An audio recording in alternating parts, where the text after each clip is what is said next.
Eu os convido a que abram suas Bíblias no Evangelho de Lucas, no capítulo de número 12. A partir do versículo de número 13.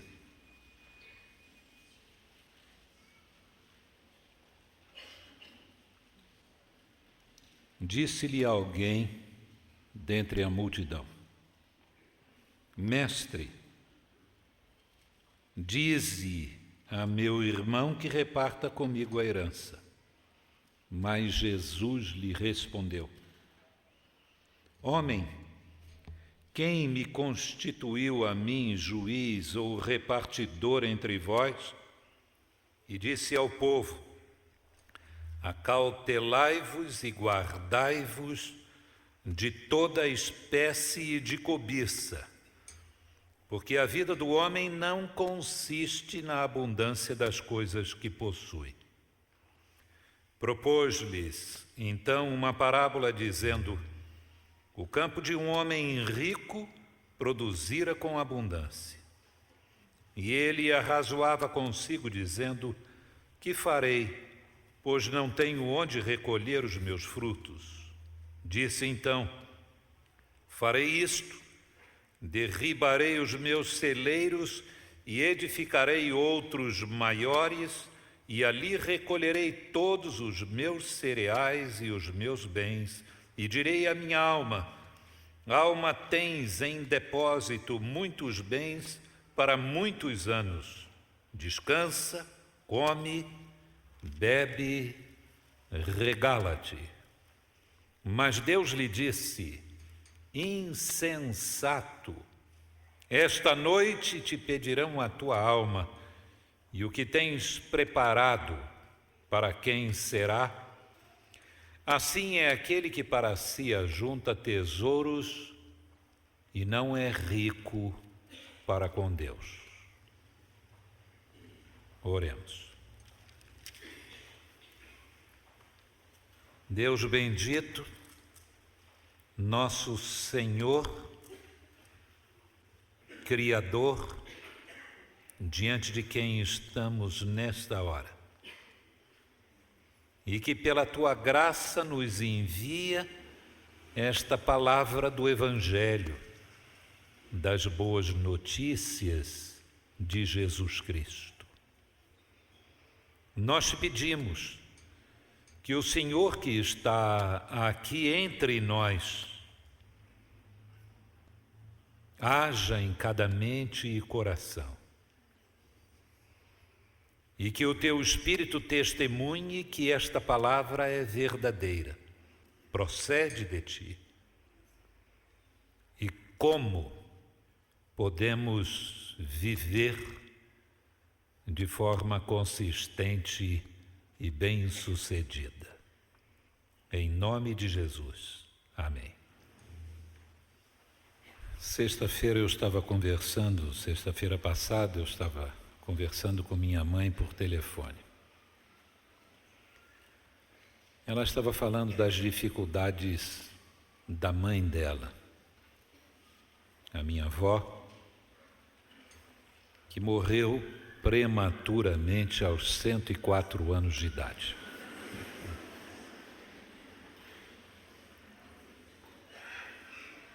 Vovó tinha uma saúde de ferro. Com 90 e poucos anos de idade, eu fui uma vez visitá-la, Eunir estava comigo, e eu tinha dito para Eunir que ela lavava os pés no tanque de lavar roupas. E Eunir disse: Você está brincando. Então eu perguntei para ela: Vovó, a senhora ainda lava os pés no tanque de lavar roupa? Ela disse: Tem muito tempo que eu não faço isso. Aí estava do lado do tanque, juntou assim os panos e enfiou o pé para cima do tanque, sem se apoiar em nada. E minha mãe estava dizendo de como a mãe dela era cheia de energia e de disposição. E me disse que ela estava com 4 anos de idade quando o marido de minha avó, o meu avô, morreu. 2 anos antes, a irmã dela tinha morrido. E 2 anos depois, minha avó estava grávida mais uma vez, já tinha 3 filhos, já tinha perdido uma filha e agora estava grávida de 4 meses ou 5 meses quando meu avô morreu. E minha avó sozinha teve que criar aqueles 4 filhos, analfabeta. Minha mãe me contou que ela, mesmo pequena, se lembra que minha avó possuía só um vestido. De segunda a sábado, ela usava aquele vestido. No sábado à noite, ela lavava o vestido, esquentava e passava, secava e passava a ferro para domingo ir à igreja. Durante um bom tempo, mamãe me descreveu o vestido e disse era um vestido roxo, mas bem claro, talvez já bastante desbotado. E minha mãe disse, nós fomos muito pobres. Era uma época de muita pobreza. Nós não sabemos o que é pobreza hoje. Dificilmente entraremos numa favela aqui em São Paulo e encontraremos uma pessoa que tenha só um vestido. As pessoas têm mais hoje. A Palestina nos dias de Jesus era mais pobre do que o tempo da infância da minha mãe. Os evangelhos mostram que Jesus multiplicou pães e peixes e verdadeiras multidões andaram atrás dele por causa disso. E Jesus chegou a dizer, vocês estão atrás de mim porque vocês comeram e se fartaram. Eu não sei se hoje em São Paulo nós teríamos assim multidões andando atrás de uma pessoa um dia inteiro para ganhar um sanduíche do McDonald's, por mais que o McDonald's faça propaganda. Eu acredito que nós não teríamos milhares de pessoas atrás de um pregador para ouvi-lo falar, falar e falar e falar, e no final do dia, um Big Mac e vamos embora para casa. Mas era assim nos dias de Jesus. As pessoas eram capazes dos maiores sacrifícios pela comida. O texto que eu quero considerar hoje, diante dos amigos e dos irmãos aqui presentes, contém um incidente, uma advertência, um princípio, uma ilustração. Abra sua Bíblia em Lucas capítulo 12. Primeiro vamos dar uma olhada no incidente. Lucas capítulo 12. Começando no versículo 1, encontramos o seguinte: ajuntando-se, entretanto, muitos milhares de pessoas. Era uma reunião extraordinária. Não era uma reunião com 2.000 pessoas, 3.000 pessoas, eram muitos milhares de pessoas, era muita gente.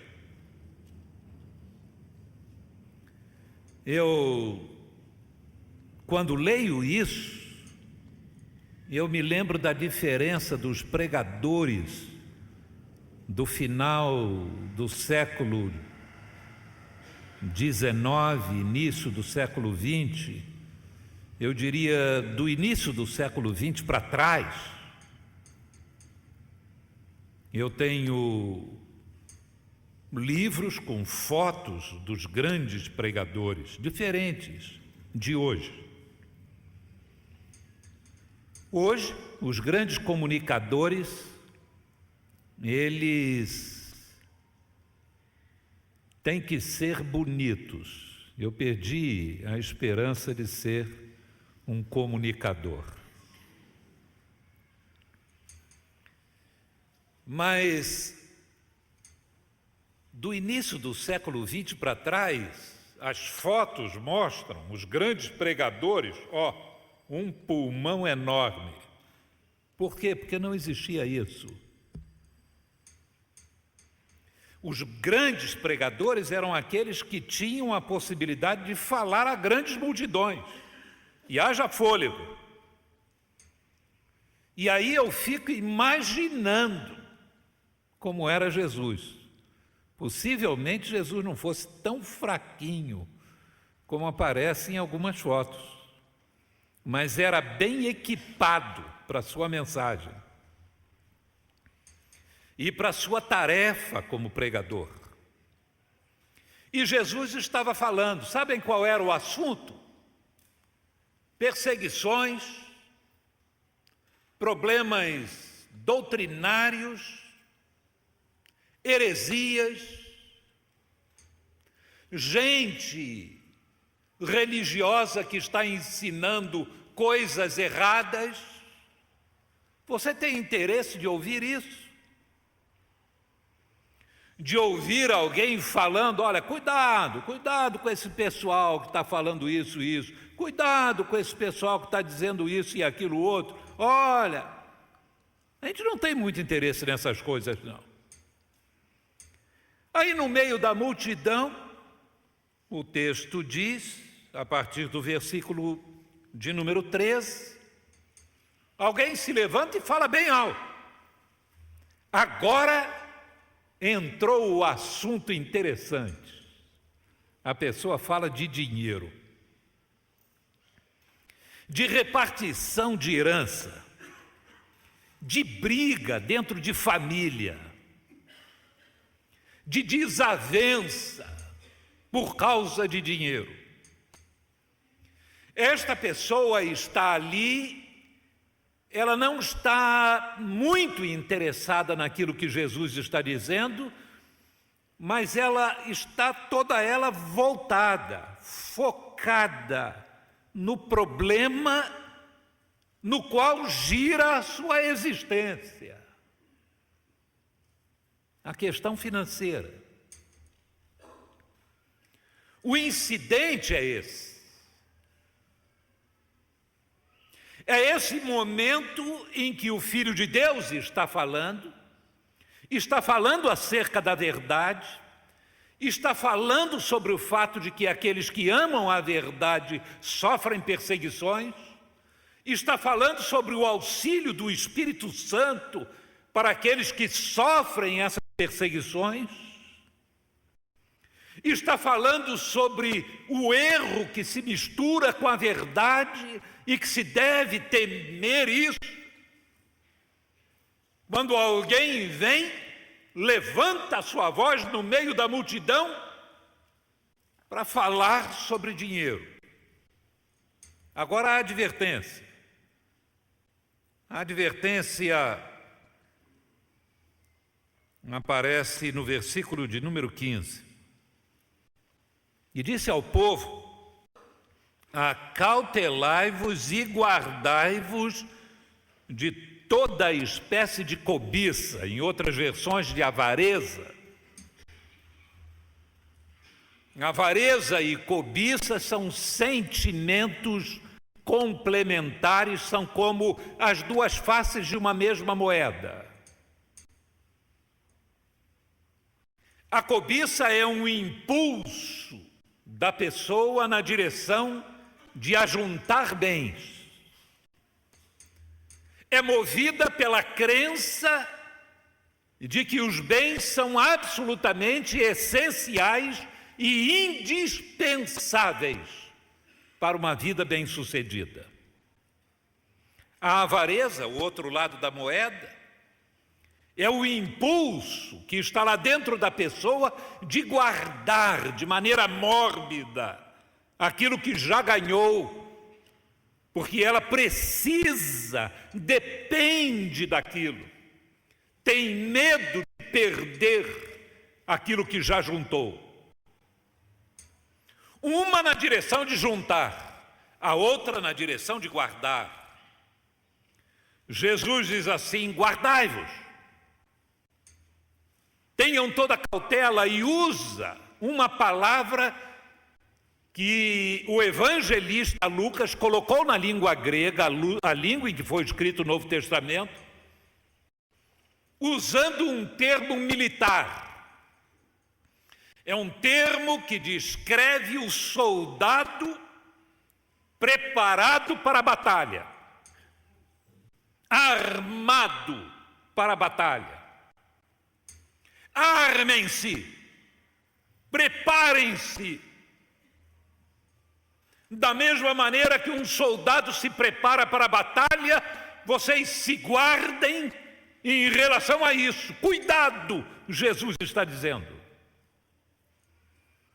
Ora, meus prezados amigos, se há alguma coisa que esta geração precisaria ouvir acerca de Jesus, é exatamente este brado, esta advertência.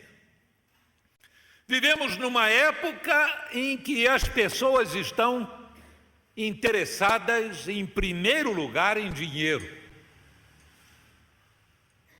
Em segundo lugar, em reais. Em terceiro lugar, em dinheiro. E em quarto lugar, em reais. E vão alternando.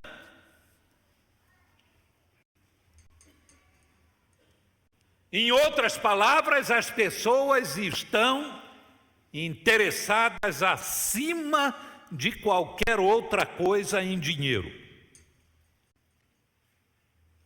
Dinheiro se tornou tão importante, que as pessoas estão dispostas a tudo pelo dinheiro. É abrir os jornais, é ouvir os noticiários, é verificar como pessoas assumem posições para assaltar o país, como proliferam as quadrilhas para roubar o dinheiro público, com a maior disfarçatez, sem nenhum pingo de dor de consciência, nem de vergonha na cara, quando os familiares, os vizinhos, os amigos descobrem isso. Porque fazem escola. Eu fiquei escandalizado há bastante tempo atrás, a garotada aqui não se lembra desse período de vida, que para mim foi tão recente, aquele período do Collor, lembram? Que alguém dizia que o Collor, numa outra encarnação, tinha sido faraó do Egito. Aquele Tutankhamon, mais ou menos isso, mas que assumiu a versão Tutankhamon, mas que aprendeu lá atrás a coisa. E então a revista Veja, impressionada com os jovens que saíram para as ruas, num protesto, querendo um governo limpo, e depois que foi perguntando aos jovens: o que você acha disso, o que você espera do futuro e tal. E aí um adolescente virou e disse assim: olha, o que eu quero ser no futuro é político e quero meter a mão. O que eu quero é roubar. É duro isso. Aí, depois da advertência, o incidente, a advertência, o princípio. O que é um princípio? O princípio são palavras que expressam uma verdade imutável em relação a algo. Jesus vai enunciar um princípio acerca da vida. Se você gosta de ler livros de autoajuda, pega esse princípio de Jesus, coloca lá, escreve, decora, que vale mais do que uma biblioteca de livros de autoajuda. Como viver uma vida bem-sucedida? O princípio é esse, está no versículo 15, porque a vida do homem não consiste na abundância das coisas que possui. O princípio é esse, a vida não se resume a juntar coisas. Você não acha a vida nas coisas. A vida é muito mais do que coisas. A vida é muito mais do que dinheiro no bolso. E tudo aquilo que o dinheiro pode comprar em termos de prazer, de satisfação e de conforto. Ora, dinheiro é algo maravilhoso. Se alguém disser aqui que não gosta de dinheiro, eu sou capaz de perder a educação e dizer para a pessoa: estás mentindo. Todo mundo gosta de dinheiro. E daquilo que o dinheiro pode fazer. Mas a vida não é isso, Jesus está dizendo. Ser bem-sucedido na vida não é simplesmente levar uma vida de afluência, de abundância de coisas.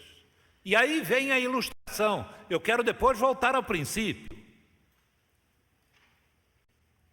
A ilustração é uma história que Jesus conta e que nós já conhecemos.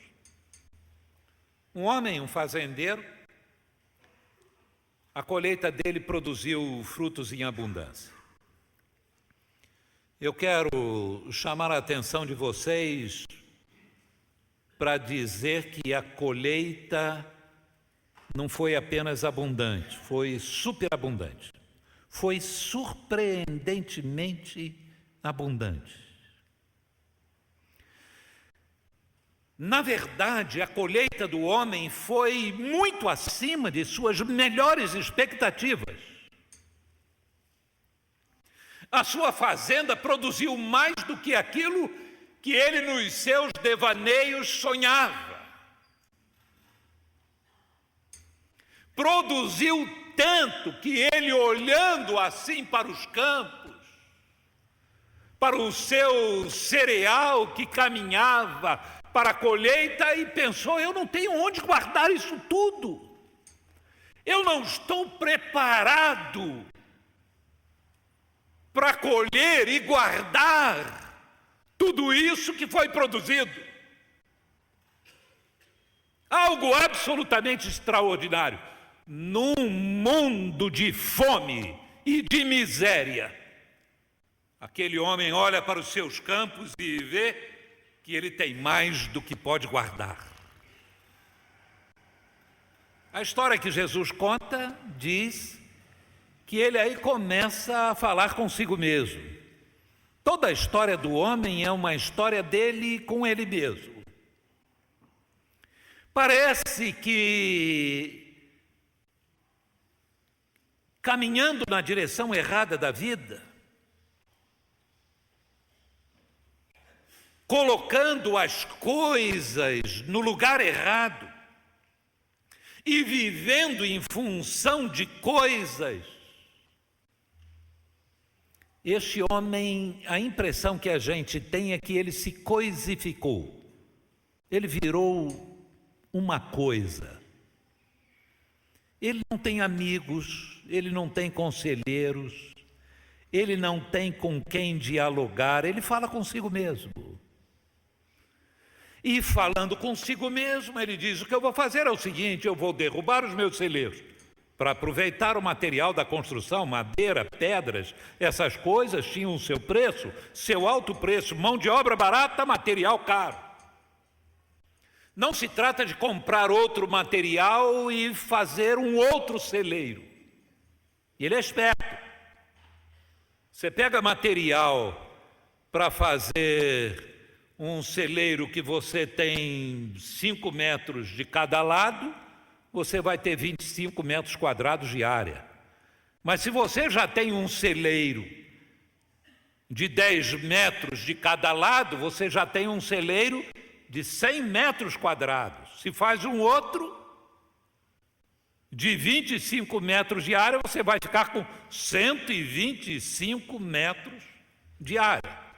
Mas se você derruba, você faz um outro de 15 metros de cada lado, e você tem 225 metros quadrados de área. O homem é esperto.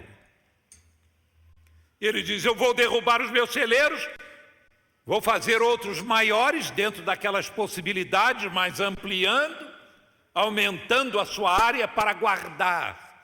Não passa pela cabeça o seguinte: eu ganhei demais, vou distribuir. E ele diz: vou guardar. E vou dizer, depois de guardar tudo isso: alma, tens em depósito muitos bens, come, bebe, folga, regala-te, alegra-te, curte a vida. Aí Jesus dá a sua sentença na história, que é a sentença de Deus sobre ele. Mas Deus lhe disse: insensato, louco, esta noite te pedirão, demandarão a tua alma, exigirão a tua alma, alguma coisa que ele não estava preparado, que não estava disposto a abrir mão. Esta noite a sua vida termina. E agora, o que você tem preparado e juntado, para quem será? É uma pergunta que o faz levantar os olhos além de si mesmo para imaginar outros, mas sem nenhuma possibilidade de, exercendo a sua vontade e a sua liberdade, distribuir. Aquilo simplesmente vai ficar para trás. Aí Jesus conclui o princípio: e não é rico para com Deus. Vamos juntar agora as duas partes. Verso de número 15. Porque a vida do homem não consiste na abundância das coisas que possui. A pergunta é essa: em que consiste a vida humana? A resposta está no fim. A vida humana consiste em ser rico para com Deus. Entenderam? Agora, o que é ser rico para com Deus? Será que ser rico para com Deus é chegar aqui e preencher um cheque? Um cheque de uma grande importância, colocar aqui no envelope e entregar na hora da oferta, e entregar aqui na igreja ou numa igreja qualquer? Não é isso ser rico para com Deus. A construção grega é uma construção que não é de tradução muito fácil, mas eu acredito que a mais próxima do sentido seria esta: e não é rico de Deus. Deus não é patrimônio da pessoa. Deus não preenche os espaços essenciais, indispensáveis, constantes, diários da vida. Precisamos de comer? Precisamos. Precisamos do pão de cada dia? Precisamos. Mas a pessoa que é rica para com Deus, ela sabe que o pão de cada dia é uma dádiva de Deus.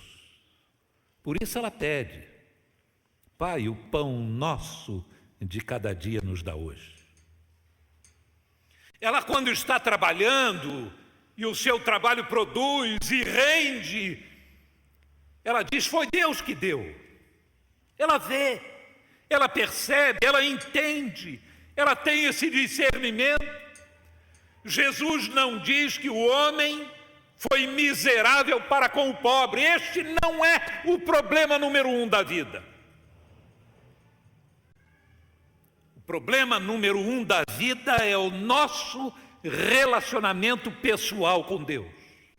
Ser rico de Deus significa estar conectado a Deus. É ter esta presença de Deus na vida. É viver neste mundo, vivendo em casa, porque este mundo é de Deus. Como isso enriquece a vida? Há pessoas que vivem neste mundo como se este mundo, ainda que o inimigo esteja operando, fosse o mundo do inimigo. Não é. Ele não pode tocar a vida de Jó sem autorização de Deus. Não pode tocar a vida de nenhum de seus filhos, por mais fraco que seja, sem a permissão de Deus. Deus é soberano, Deus governa, Deus reina. E Deus muitas vezes permite para que seus filhos busquem a sua face, mas é Deus que está no controle. A pessoa rica para com Deus é uma pessoa que tem a percepção do que há de mais maravilhoso, sublime e extraordinário que é Deus. Você pode imaginar algo mais importante do que Deus? Do que você poder falar com Ele, ser orientado por Ele, andar com Ele dia a dia na sua vida. Jesus está dizendo: a vida consiste nisso, em ter esta vida rica, rica de Deus.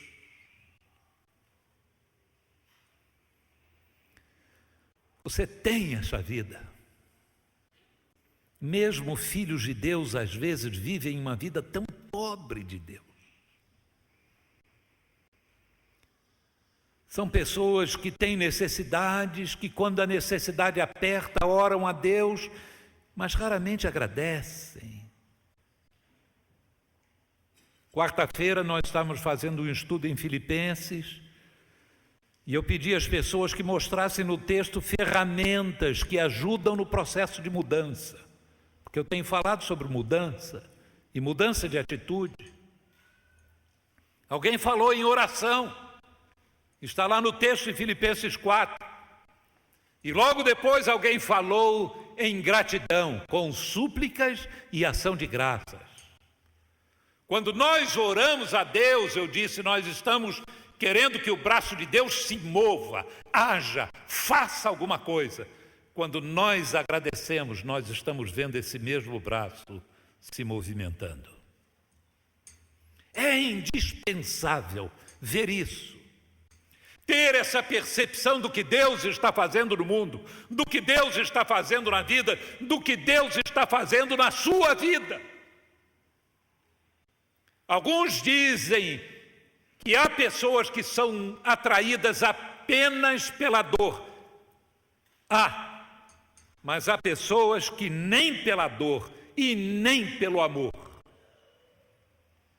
Aquele homem poderia começar a ter algum discernimento acerca de Deus. Ele é trabalhador, ele possivelmente tem a sua religião. Não há nenhuma indicação de coisas erradas que ele fizesse nos seus negócios. Mas agora ele espera isso de produção, e a produção é muito maior do que isso. mas foi incapaz de ver Deus abençoando. Foi incapaz de ver a mão de Deus aberta, derramando tantas bênçãos sobre ele. Há pessoas que recebem de Deus e ainda têm um orgulho tremendo no coração, que procuram disfarçar com uma falsa modéstia. Eu não sei por que eu tenho recebido tanto de Deus, mas certamente se Deus tem me dado tantas graças é porque Ele vê que eu mereço.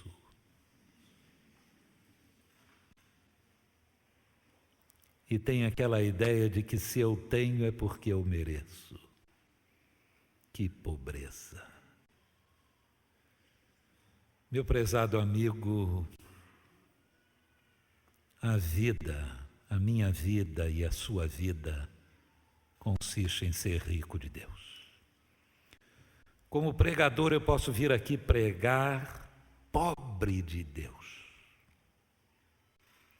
Eu posso subir a este púlpito e começar a pregar dizendo, eu prego há tantos anos, eu chego lá e digo isso. Eu tenho um bom vocabulário, tenho um bom raciocínio, eu dou conta desta tarefa. E venho para aqui e prego um sermão, e pode até algumas pessoas dizerem, que sermão bonito, pastor. Mas se ele for pobre de Deus, não abençoa ninguém aqui presente. Na minha tarefa eu tenho que dizer, ó Deus, enquanto eu estiver falando, fala aos corações presentes, que o teu Espírito haja. Eu tenho que me enriquecer de Deus e depender de Deus. Não é só o pregador, é o pai, a mãe, o filho, o irmão, o patrão, o empregado. Viver uma vida feliz é viver rico de Deus. Oremos.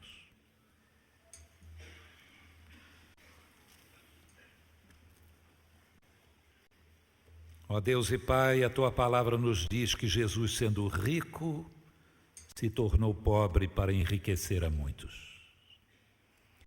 Se tornou pobre, se tornando semelhante aos homens, carregando na cruz os nossos pecados e experimentando toda a nossa culpa, vergonha, e se percebendo na cruz, desamparado até mesmo de Ti. Mas toda esta pobreza que é nossa, Ele assumiu para nos tornar ricos. Para, através da sua morte e do seu sangue, nos purificar dos nossos pecados, nos salvar de uma vida em que o nosso foco é o nosso próprio umbigo e levantar os nossos olhos para ver além do tempo e perceber a eternidade, para ver além de nós mesmos não só o nosso próximo, mas ver a Tua face gloriosa no Teu Filho Jesus, a Tua face graciosa e perdoadora em Cristo Jesus. Veio para nos enriquecer, limpando-nos do pecado, para que o Espírito Santo de Deus, para que o Teu Espírito possa habitar em nós e nos tornar ricos, para acharmos aquilo em que consiste a vida, que é voltar para a sua origem, para o seu Criador, para o Senhor. Ó Deus, que a Tua palavra soe verdadeira a cada mente e coração, e que cada pessoa, antes de sair deste lugar, no banco onde está sentada, diga, ó Deus, eu preciso de Ti. Ó Deus, os sonhos que eu tenho tido não Te incluem. São sonhos pobres de Ti. Mas eu quero que o Senhor esteja no centro das minhas expectativas, para este tempo e para a eternidade. Eu te peço que me perdoes, que venhas ao meu encontro, que resgates a minha vida de mim mesmo e abra as dimensões do meu viver, para que o Senhor possa caber dentro dessas novas dimensões. Em nome de Jesus. Amém.